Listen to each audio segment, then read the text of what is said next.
जय हिंद। मैं अनंता आप सभी का स्वागत करती हूँ। आई होप कि आप सब लोग अच्छे होंगे। फ्रेंड्स, ये आपके सामने है आरपीएफ में पूछा गया क्वेश्चन।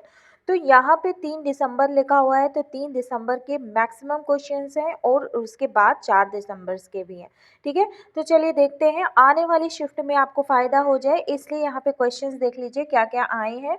और ये बिल्कुल रियल क्वेश्चंस है क्योंकि काफ़ी जगह से एनालिसिस करके मैंने लिखा है। ठीक है, चलिए इसमें पहला है सर्वेंट सोसाइटी के सदस्य कौन है।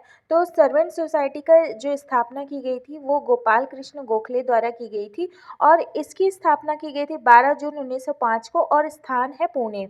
ठीक, तो ऐसा क्वेश्चन पूछा था कि कौन सदस्य नहीं है। तो ये जितने भी आपके सामने दिख रहे हैं ये सारे ही सदस्य हैं और जो सदस्य नहीं है उसमें दूसरा था बाल गंगाधर तिलक था, तो उसमें वो करेक्ट था। ठीक है, चले अब इसमें है सेकंड ऑप्शन पे गरुड़ शक्ति अभ्यास पूछा था। तो ये भारत और इंडोनेशिया के बीच गरुड़ शक्ति अभ्यास है। छत्तीसगढ़ का नृत्य था एक, जिसका नाम क्या था, पंडवानी था। तो मैंने जीएस की क्लासेस एनटीपीसी के लिए भी करवा रही है, तो उसमें उसमें मैंने ये काफ़ी सारे इसमें के टॉपिक मैंने कवर किए हैं। जो बच्चे उसमें देख रहे होंगे उनको फ़ायदा मिला होगा। ठीक है, अब इसमें क्वेश्चन नंबर 4 कह रहा है कि बनारस किस राजवंश की राजधानी थी। तो नारायण वंश की राजधानी थी। राजा भूमिहार, ठीक है, यहाँ पे भूमिहार जो कि ब्राह्मण कुल के थे। ठीक है, चलिए क्वेश्चन नंबर 5 देखते हैं। ये पूछा था कि राष्ट्रपति के पश्चात पर्यंत कौन काम करता है। तो भारत का महान्यायवादी, जिसको इंग्लिश में अटॉर्नी जनरल कहते हैं, और इनका अनुच्छेद है 76। और वर्तमान में कौन है अटॉर्नी जनरल, ये भी आपको याद रखना चाहिए। तो आर वेंकट रमणी। ठीक है, चलिए क्वेश्चन नंबर 6 क्या पूछा था, केंद्र सरकार का विधि पदाधिकारी कौन होता है। तो कौन होता है विधि पदाधिकारी, जो कानून की सलाह देता है सरकार को, वो देता है भारत का महान्यायवादी। ठीक है, चलिए अब इसमें पूछा था क्वेश्चन नंबर 7, नोकरेक झील के बारे में पूछा था। देखिए स्पेशली झील के बारे में नहीं पूछा था, ये पूछा था उसमें कई सारी जगह दी गई थी, दिया गया था कि ये है, यहाँ पे है कि नहीं है।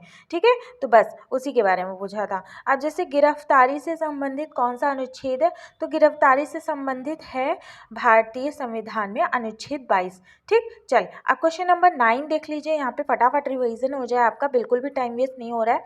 क्वेश्चन नंबर 9 है सर्वोच्च न्यायालय से परामर्श शक्ति राष्ट्रपति को है।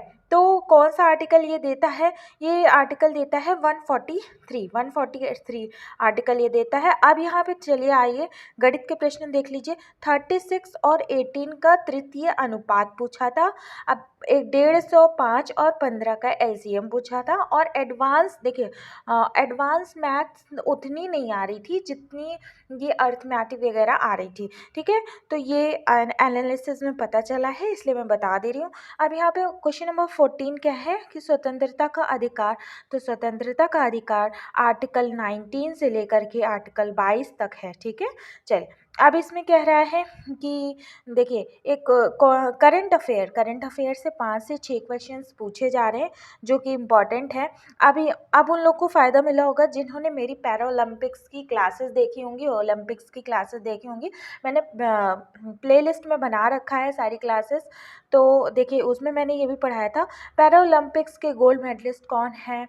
तो एकमात्र गोल्ड मेडलिस्ट नीतीश कुमार है और ये बैडमिंटन के हैं SL3 कैटेगरी के। ठीक है, चले अब क्वेश्चन नंबर 17 क्या पूछा है, T20 में सर्वाधिक रन किस खिलाड़ी के हैं। तो देखिए नंबर 1 पे तो है T20 के जो सर्वाधिक रन बनाए हैं रोहित शर्मा ने, और उसके बाद दूसरे नंबर पे विराट कोहली ने। ठीक, आप क्वेश्चन नंबर 18 देखिए, विराट कोहली ने 2023 में शतक किस टीम के खिलाफ मारा था।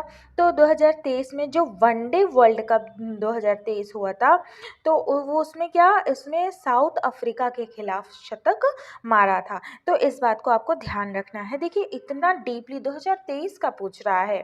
ठीक, तो क्वेश्चन नंबर 20 है इनहेरिटेंस ऑफ लॉस, ये किसकी पुस्तक है। तो ये पुस्तक है किरण देसाई की।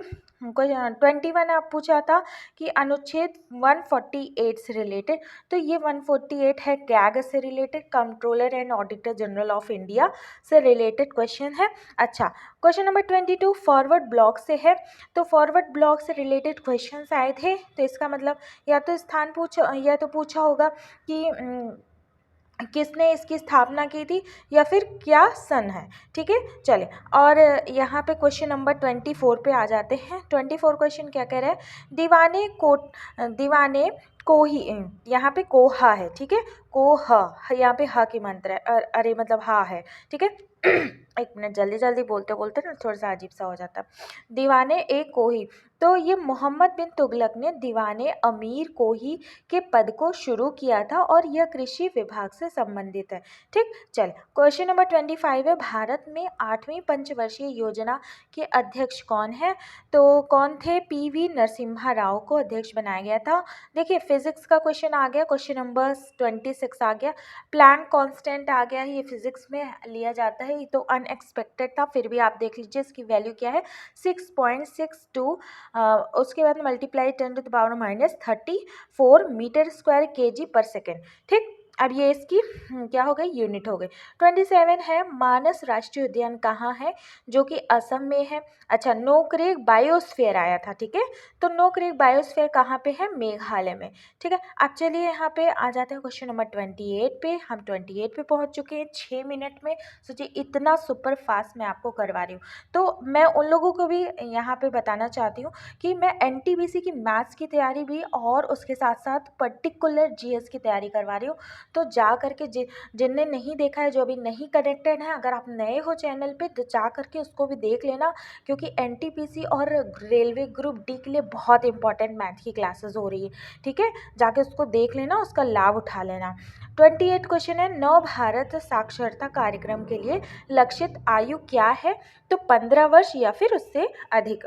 ठीक, 29 है, संप्रीति अभ्यास, जो कि सैन्य अभ्यास है भारत और बांग्लादेश का। ठीक, क्वेश्चन नंबर 30 है, टैंड वुमेन किसे कहते हैं। अब टैंड वुमेन कौन होती है, टैंड वुमेन वही होती है जैसे सन है ना, सन से स्किन बर्न हो जाता है, तो स्किन में क्या होता है, टैनिंग हो जाती है ना, तो उसे हिट बोलते हैं टैंड वुमेन। ठीक, अब क्वेश्चन नंबर 31 है, घटम शब्द का अर्थ क्या होता है। घटम शब्द का अर्थ होता है मटका या फिर घड़ा। और अब यहाँ पे थियोसॉफिकल सोसाइटी की स्थापना को लेकर के क्वेश्चन आया था, तो इसकी स्थापना किसने की थी। थियोसॉफिकल सोसाइटी की स्थापना की थी मैडम ब्लावत्स्की और एच.एस. अलकॉट ने।